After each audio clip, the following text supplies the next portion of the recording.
হাতটা একদম নিটভাবে মুছতে হয়, সুন্দর করে। জল রং মানে জল রং, পানির ওয়াশ থাকবে। এটা তো মাটি না, এই জায়গাটা তো একই কালার হয়েছে, এই জায়গাটা একই কালার, দুই জায়গায় একই কালার হলো। সবুজ টিয়া হলুদ, সবুজ টিয়া হলুদ আছে এখানে। তাহলে লেয়ার বাই লেয়ার আলাদা করবা না তুমি বিষয়টা।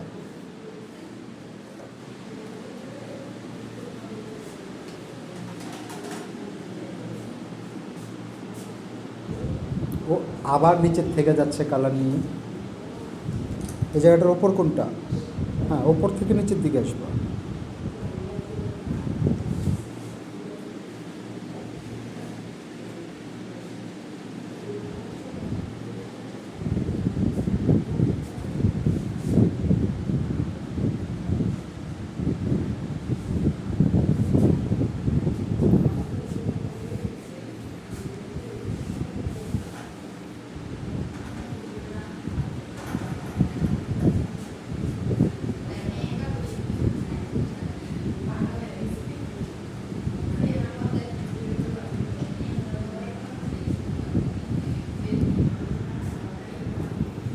প্রত্যেকটা জিনিসের আলো ছায়া ঠিক মতো বের করো।